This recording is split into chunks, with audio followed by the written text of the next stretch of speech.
Hey boys, Slick Tom here, bienvenue comme critique pour épisode 15, goddamn! Alright. Petite semaine, pas grand chose dans les nouvelles. Mission Impossible 6. Pourquoi il n'y aurait pas un 6? Ils ont trouvé le réalisateur et puis c'est Christopher McQuarrie ou McQuarrie. Et puis bon, ben c'est lui qui a réalisé Rogue Nation. Puis Jack Reacher. Donc il aime bien son petit Tom Cruise. C'est tout pour les nouvelles. Dans les reviews, Guillaume est allé voir un petit film. Fait qu'on check ça là. Alors bonjour. Allô, Patrick Morin. Hey boys, Slick Tom here. Je suis en présence de Guy. Et puis Guillaume, qu'est-ce que t'es allé voir? Je suis allé voir Legend, Ok. réalisé par Brian Helgeland. Il a fait quoi? Il a fait, c'est son deuxième film, Ah. mais il a commencé sa carrière en tant que scénariste. Oh.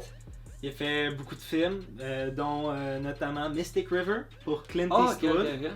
Fait que là, c'est son deuxième film, Legend, avec Tom Hardy, qui interprète deux rôles. Ouais.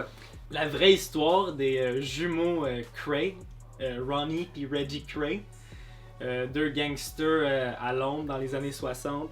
Puis dans le fond, le film, c'est juste eux qui essaient d'obtenir le pouvoir criminel. Le power! C'est ça. Ok. Puis, mais ce qui est nice, c'est que les deux personnages sont vraiment différents. Ok, ouais. Reggie, c'est vraiment le gangster cool, typique, genre des années 60. Yo, Reggie!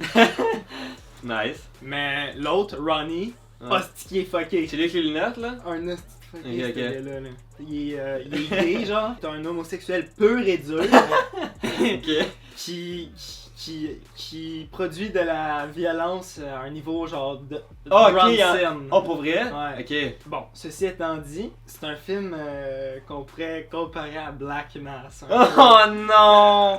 Oh, fait que dans, genre... Comme Black Mass 2. Oh non. Vraiment oubliable, qui avait le potentiel. Mais check, c'est ça l'affaire. Quand je le regardais, j'étais genre, oh mon dieu, que c'est l'opportunité ratée de l'année. J'ai dû payer 16$. 16 piastres? Pourquoi? 16 piastres. Pourquoi? AVX. On me dit parce que c'est projeté.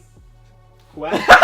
c'est pas une justification de 16$. En tout cas, Tom Hardy est débile dans le rôle. Là. Mhm. Il est fantastique. Ok. Je sais pas, on dirait que le film est pas assez bon pour ce personnage-là, mais Hmm. bande sonore la moins originale de tous les temps. Oh, là. pour vrai? Mhm. Comment? C'est quoi les tunes les plus entendues des années 60? Ah, ok, ok. Ça vaut juste vraiment la peine pour Tom Hardy. Ok. Fait que check it out en En DVD. DVD. Ok. tellement. Merci, Guillaume, de Guy. Joe! Joe! Joe! Alright. Pour les trailers. Une annonce vraiment cool de Nice Guys qui sort le 20 mai 2016.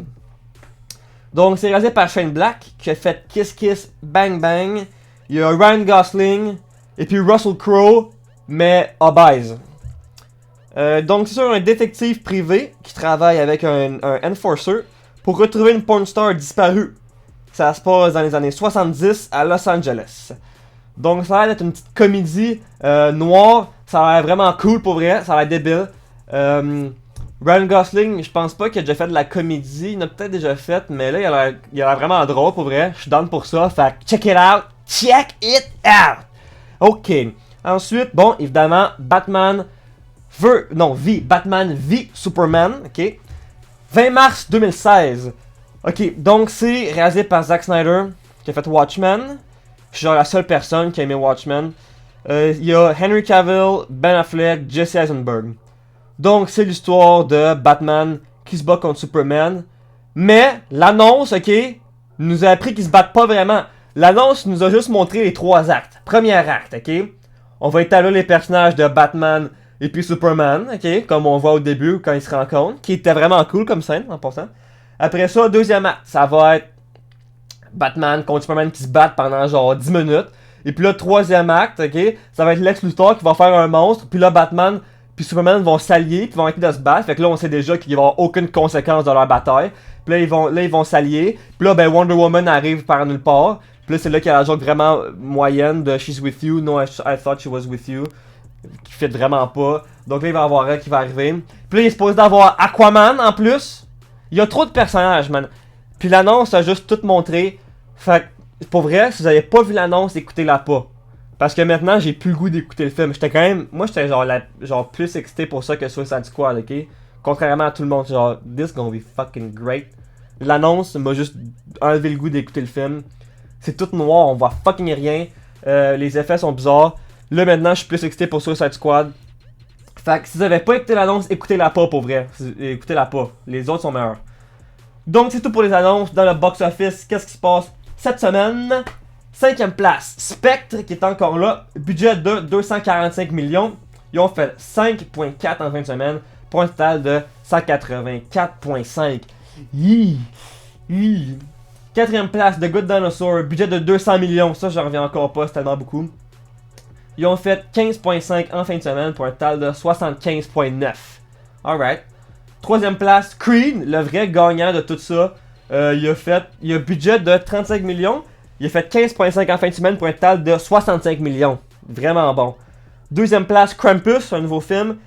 Budget de 15 millions. Ça, j'étais vraiment surpris. Ils ont bien un petit budget. Je sais pas comment. Ils ont fait 16 en fin de semaine pour un total de 16. Fait que that's it. Et puis première place, encore Hunger Games Mockingjay Part 2.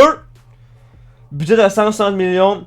Ils ont fait 18.6 en fin de semaine pour un total de 227 millions. Bon, ben, c'est ça. Ok, c'est tout pour cette semaine. On se revoit la semaine prochaine pour épisode 16. Alright! Cette semaine, il n'y a pas de questions. En fait, il y a un petit update sur Zigral. Qu'est-ce qui se passe? Donc, mon prof m'a finalement répondu. J'avais demandé s'il pouvait me faire une copie. Et puis, il m'a répondu malheureusement, Tommy Boy, je peux pas te faire de copie parce que j'avais eu besoin d'une permission de la productrice pour présenter le film en classe dans un cadre pédagogique. Je sais pas pourquoi c'est si intense que ça, ok? Je sais pas si le film est banni ou quoi. En tout cas, fait que là, qu'est-ce que j'ai fait? J'ai dit, ben tabarnak. J'ai trouvé, ok, j'ai Google, puis j'ai trouvé les producteurs des Zigral, ok? C'est une compagnie qui s'appelle Production Jeux d'ombre. Fait que là, tu allé sur leur site qui date de genre 1995, ok? Puis là, il était écrit contactez-nous. Fait que là, je clique dessus. Puis là, premièrement, ça dit nous ne faisons plus de nouveaux projets. Fait que là, je suis comme bon, ils vont jamais me répondre. Mais là, il y a une petite adresse email. Je fais fuck it. J'écris un email. Là, je dis ouais, je suis étudiant universitaire en film studies. Je voudrais analyser votre film, mais je sais pas comment le checker. Comment je le check.